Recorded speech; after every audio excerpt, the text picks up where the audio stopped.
तो आइए दोस्तों शुरुआत करते हैं अपने वीडियो की। और यहाँ पर 151 क्वेश्चन है दोस्तों, which doctrine is found in Paradise Lost. इस क्वेश्चन को ध्यान से देखें दोस्तों। विच डॉक्ट्राइन, कौन सा सिद्धांत पाया जा सकता है या पाया जाता है किसमें, पैराडाइज लॉस्ट में। किस चीज का फोकस है, तो दोस्तों वो है freedom of will. Freedom of will is the doctrine we may found in Paradise Lost. Who states a paradise within the happier far? किसने कहा है a paradise within the happier far? तो it is said by Milton. Milton ने कहा है। मैंने बताया था आपको कि पैराडाइज की बात जो की है वो मिल्टन ने की है, और लास्ट में मिल्टन कहते हैं कि जो वास्तविक स्वर है वो स्वर्ग है वो मनुष्य के हृदय में है। Who described Milton's style as a satin brocade stiff with gold? किसने कहा है दोस्तों कि मिल्टन का जो स्टाइल है वो एक सैटिन के समान है। सैटिन अतलस को कहते हैं दोस्तों, जिसका मतलब है चमक, जो चमकदार धागा होता है। ब्रोकेड मतलब जरी, जो एक चमकदार जरी है। स्टिफ, जिसको पक्का कर दिया गया है। विद गोल्ड, सोने के साथ। यानी कि किसने मिल्टन के स्टाइल को एक चमकदार जरी से कंपेयर किया है और कहा है कि उस चमकदार जरी में जो चमक उत्पन्न की गई है वो सोने के साथ की गई है, सोने को लगा करके की गई है। तो किसने ये कहा है दोस्तों, मिल्टन के स्टाइल को किसने एक जरी से, चमकदार कपड़े से कंपेयर किया है, satin brocade stiff with gold. तो रेले ने किया है दोस्तों। रेले इसका करेक्ट आंसर है, याद रखिएगा। नेक्स्ट क्वेश्चन है, Milton wrote no language. Important है, बहुत ही इंपॉर्टेंट है। किसने कहा है Milton wrote no language? Milton ने कोई भाषा नहीं लिखी, डॉक्टर जॉनसन ने कहा है दोस्तों। Milton has used Mulciber for. Milton ने अपनी रचना में मुल्सिबर का प्रयोग किया है पैराडाइज लॉस्ट में। तो किस संदर्भ में उसका प्रयोग किया है? तो मुल्सिबर का प्रयोग जो है दोस्तों वो एक कारीगर के रूप में हुआ है, एक निर्माणकर्ता के रूप में हुआ है, वल्कन यानी कंस्ट्रक्टर के रूप में हुआ है दोस्तों, याद रखिएगा। Mulciber is known as a constructor. Let there be light and light was over all, why am I thus be read. ये कोटेशन है दोस्तों, पूछा गया कहां से ली गई है। देखिए, लेट देयर बी लाइट, वहां लाइट होनी चाहिए थी, एंड लाइट वाज ओवरऑल, हर जगह रोशनी होनी चाहिए, और हर जगह रोशनी है। वाई एम आई दस बीरी, परंतु मैं ऐसा क्यों हूं, मेरी आंखों की रोशनी क्यों चली गई, मेरे को अंधा क्यों कर दिया गया। दीज लाइन्स अपीयर्स इन, ये जो लाइनें हैं दोस्तों सैमसन एगोनिस्टिस की हैं, और आपको मालूम है कि सैमसन को कैप्चर करने के बाद उसकी आंखें फोड़ दी गई थी, उसको ब्लाइंड कर दिया गया था फिलिस्टाइंस के द्वारा। तो उसी से रिलेटेड ये कोट है दोस्तों, let there be light and light was over all, why I am thus bereaved. मनोआ, Harappa, डलीला appears इन, ये जो कैरेक्टर है दोस्तों मैंने आपको बताया था, फादर ऑफ सैमसन है Manoah, Delilah is the wife of Samson है। तो ये कैरेक्टर है दोस्तों सैमसन एगोनिस्टिस के, याद रखिएगा। Paradise Lost was written in the phase of Milton's life. Milton की लाइफ के किस फेज में लिखा गया है पैराडाइज लॉस्ट? तो मिल्टन 1674 में मिल्टन की डेथ हो गई है दोस्तों, और पैराडाइज लॉस्ट जो है वो 1667 में पब्लिश हुआ है, और फिर 1671 में उसी का दूसरा पार्ट पैराडाइज रिगेन आया है दोस्तों। तो ये इनके जीवन का लास्ट फेज है। The age of Milton has 3 kinds of poets. Milton के एज में 3 प्रकार के कवि होते थे। कौन कौन से? मेटाफिजिकल, बोम्बास्टिक, कैवलियर, घुड़सवार, प्यूरिटन, सुधारवादी। The period known as the age of Milton, ये क्वेश्चन टीजीटी में पूछा गया है दोस्तों, आया हुआ क्वेश्चन है ये। मिल्टन की एज कब से कब तक मानी जाती है? तो 1625 से 1660 तक का जो समय है दोस्तों, that is known as the age of Milton. Which work of Milton issued his last volume of poetry? ये लॉस्ट नहीं है दोस्तों, लास्ट है, लास्ट वॉल्यूम ऑफ पोएट्री। तो which work of Milton issued his last volume of poetry in 1671? 1671 में कौन सा work आया है, कौन सा लास्ट वर्क आया है मिल्टन का? तो वो है दोस्तों Paradise Regained along with Samson Agonistes. Paradise Lost को सैमसन एगोनिस्टिस के साथ पब्लिश किया गया था 1671 में। Milton paradise lost was published, Milton का जो पैराडाइज लॉस्ट है वो कब पब्लिश हुआ है दोस्तों? तो इसकी तीनों डेट इंपॉर्टेंट है दोस्तों। इसको शुरू किया गया 1658 में, लिखना शुरू किया गया 1665 में, ये कंप्लीट हुआ है दोस्तों, और पब्लिश हुआ है 1667 में। तो याद रखिएगा 58, 65, 67 तीनों में से कोई भी डेट आपसे पूछी जा सकती है। They also serve who only stand and wait. Where does this line appear? वे लोग जो केवल खड़े रहते हैं, इंतजार करते हैं अपने बारी का, अपने टर्न का, वे भी सच्ची सेवा करते हैं ईश्वर की। ये लाइन कहाँ से ली गई है? ये लाइन है दोस्तों मिल्टन के सोनेट ऑन हिज ब्लाइंडनेस की। Milton became totally blind. Milton कब ब्लाइंड हो गए? 1652 में हो गए हैं। एज पूछे तो 44 साल, वर्ष पूछे तो 1652। Whose son is Comus? Comus किसका बेटा है? तो मैंने आपको बताया था Circe and Bacchus are the parents, is the parents of Comus. Who wrote the music to Milton words? ये इंपॉर्टेंट वर्क है दोस्तों। किसका वर्क है? The music to Milton words, Milton का ये जो शब्द हैं उनके लिए जो संगीत है उनका, तो ये हेनरी लोएस का वर्क है दोस्तों। Solitude sometimes is the best society. अगर कोई कोटेशन जो सबसे ज्यादा फेमस कोटेशन कही जा सकती है मिल्टन की, वो है solitude sometimes is the best society. कई बार व्यक्ति का अकेलापन ही उसके लिए सबसे अच्छी उसकी सोसाइटी होता है, उसकी संगत होता है। ये दोस्तों लाइन है पैराडाइज लॉस्ट की, बुक 9 में इसको लिखा गया है मिल्टन के द्वारा। कंफ्यूज मत होइएगा, आपसे पूछ लेगा ये लाइन किस वर्क से ली गई है, तो पैराडाइज लॉस्ट की ये लाइन है। और डायरेक्टली आपसे वो राइटर का नाम भी पूछ सकता है दोस्तों, तब भी याद रखिएगा Milton. Milton was of devil's party without knowing it. तो हमको मालूम है किसने कहा है, विलियम ब्लेक ने कहा है कि मिल्टन को पता भी नहीं चला और वो कब डेविल की पार्टी से कनेक्ट हो गए।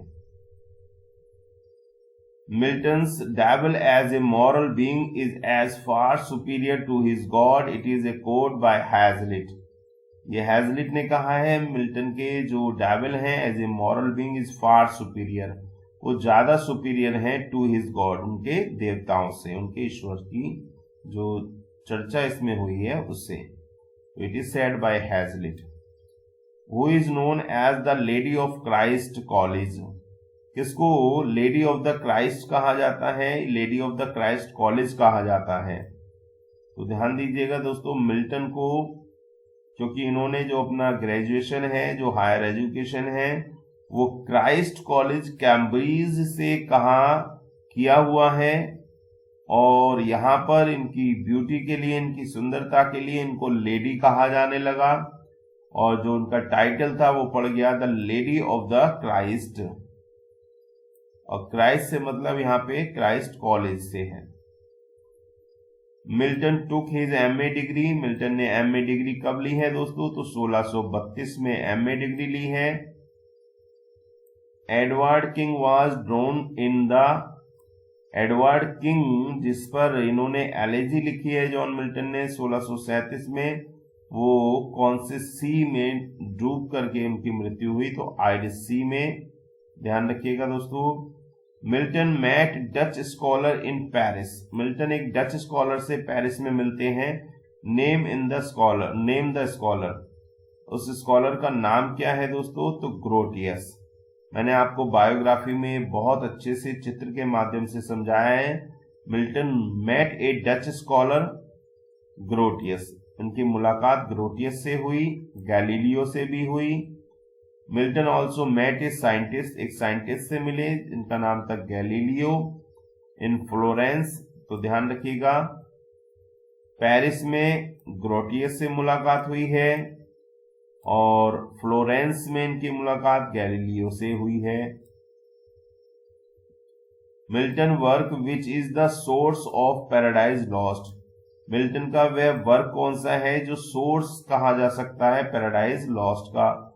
4 ड्राफ्ट्स एडम अन पैराडाइज, इनका एक वर्क है दोस्तों 4 ड्राफ्ट्स, ड्राफ्ट के रूप में एडम अन पैराडाइज। इन्होंने छोटे छोटे ड्राफ्ट लिखे थे एडम अन पैराडाइज करके, एडम अन पैराडाइज, वही इनके वर्क पैराडाइज लॉस्ट का जो है दोस्तों सोर्स है।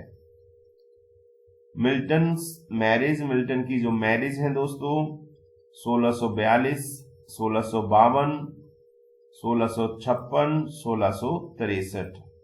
Mary Powell, Katherine Woodcock, Elizabeth Minshull. Milton lost the sight of one eye, पहली आंख, एक आंख से वो अंधे 1650 में हो गए। Writing the defence of the English people, जब वो defence of the English people work लिख रहे थे और इसको लिखते लिखते फिर वो कंप्लीटली ब्लाइंड हो गए 1652 में दोस्तों। ग्लूकोमा से उनकी आंखों की रोशनी चली गई, उनको ग्लूकोमा नामक डिसीज हुई थी। His first wife died in, उनकी जो पहली पत्नी थी उसकी मृत्यु कब हुई? 1652 में हुई। Mary Powell, Mary Powell gave him 3 daughters, Mary Powell ने इनको, मैरी पॉवेल से इनकी 3 बेटियां हुई। उन 3 बेटियों के नाम क्या है दोस्तों? Anne, Mary, Deborah. याद रखिएगा, Anne, Mary, Deborah, Anne, Mary, Deborah, ये तीनों बेटियां थी। बाद में इन्होंने संपत्ति को लेकर के एलिजाबेथ मिंसुल पे केस भी कर दिया था, जो मिल्टन की 3rd वाइफ थी। His only son from Mary Powell died in, जो उनका एक बेटा था मैरी पॉवेल से, उसकी मृत्यु हो जाती है दोस्तों 1651 में। और यदि आपने बायोग्राफी देखी होगी तो मैंने आपको बताया है कि 51-52 का जो समय है वो मिल्टन के जीवन का सबसे दुखदायी समय रहा है। Milton second wife died in, Milton की जो सेकंड वाइफ है उनकी मृत्यु कब हुई है? 1658 में हुई है। Elizabeth Minshull was younger than Milton, इनकी जो एज थी एलिजाबेथ मिंसुल की, जो 3rd वाइफ हैं जिन्होंने असिस्ट किया है, बहुत अच्छे से सेवा की है मिल्टन की, वो उनसे लगभग 31 वर्ष छोटी थी दोस्तों। Milton decided to write another work, Milton ने दूसरा वर्क लिखने के बारे में सोचा। पैराडाइज लॉस्ट विच वर्क, देखिए ध्यान से सुनिए, मिल्टन ने पैराडाइज लॉस्ट वर्क लिखने से पहले किसी और वर्क को वे लिखना चाह रहे थे। वो वर्क कौन सा था? वो था दोस्तों किंग अर्थर। पहले उनके मन में किंग अर्थर लिखने की इच्छा जागृत हुई, फिर उन्होंने बाद में पैराडाइज लॉस्ट लिखा है। Paradise Lost was originally divided into, paradise lost वास्तविक रूप में कितनी किताबों में बटा हुआ है दोस्तों? तो वो है 10 बुक्स में।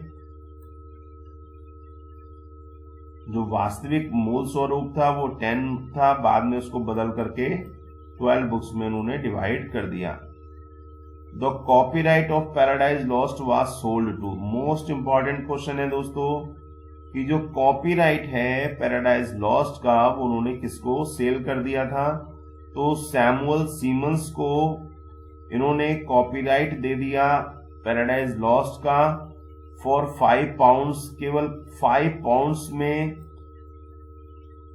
186 Paradise Regained is written on the suggestion of. अगला क्वेश्चन है दोस्तों कि पैराडाइज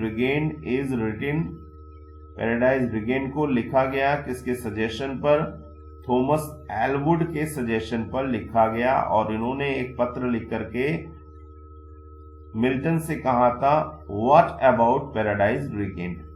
पहला वर्क था पैराडाइज लॉस्ट, उसको पढ़ने के बाद इन्होंने एक पत्र लिखा और मिल्टन को कहा what do you think about paradise regained, तुम पैराडाइज रिगेन्ड के बारे में क्या सोचते हो? और उसी से प्रेरित होकर के मिल्टन ने एक अगला वर्क लिखा paradise regained. Milton left all his estate for, Milton ने अपनी सारी संपत्ति किसके लिए छोड़ दी? तो एलिजाबेथ मिंसुल के लिए। Who contested the will of Milton, किसने कॉन्टेस्ट कर दिया? मिल्टन की जो विल थी, वसीयत थी, उस पर केस कर दिया, विरोध कर दिया उसका दोस्तों। तो हिज डॉटर्स, उनकी डॉटर्स ने, एंड मैरी डेबोरा ने। Paradise lost became into 12 parts, paradise lost जो है वो 12 पार्ट में बट गया बाय मेकिंग 2 पार्ट्स, 2 पार्ट बना दिए गए। तो किन से बनाए गए वो 2 पार्ट? तो बुक 7 से और बुक 10 से दोस्तों। बुक 7 से बना 11th पार्ट और बुक 10 से बना 12th पार्ट। तो इन दोनों बुकों को 2 भागों में बांट करके 7th और 10th को 2 नए पार्ट की रचना की, और 10 से टोटल जो पार्ट हैं बुक के वो हो गए 12। To the nightingale is a sonnet, बहुत इंपॉर्टेंट वर्क है। To the nightingale is a sonnet by John Milton, भूलिएगा मत, ऐसे क्वेश्चन पूछ लिए जाते हैं, इंपॉर्टेंट बहुत है ये। टू द नाइटिंगेल, यहां टाइटल को जरा ध्यान से देखिएगा, to the nightingale. Milton was born in Bread Street London on, Milton का जन्म ब्रेड स्ट्रीट लंदन में हुआ। कब हुआ? 9 दिसंबर 1608 में। Milton died of gout, Milton की मृत्यु गाउट से हो गई दोस्तों ऑन 8 नवंबर 1674, 8 नवंबर 1674 में। Milton was buried in, Milton को दफना दिया गया कहां पर? एस्टीगाइल क्रिपलगेट, एस्टीगाइल क्रिपलगेट में इनको दफनाया गया है दोस्तों। एस्टीगाइल विदाउट क्रिपलगेट अगर हो तो उस पर आप सेलेक्ट कीजिएगा। Father and mother of Milton, Milton के mother father John Milton and Sara Jeffrey. Who headed the puritan government formed after the execution of Charles first, तो चार्ल्स फर्स्ट के बाद कौन आया है? तो क्रोमवेल आए हैं। What post is given to Milton by Cromwell, Cromwell ने उनको क्या बना दिया? मिल्टन को फॉरेन सेक्रेटरी ऑफ टंग बना दिया उन्होंने। What is Samson Agonistes, Samson Agonistic is a poetic play, एक पोएटिक प्ले है, एक वर्स प्ले है दोस्तों।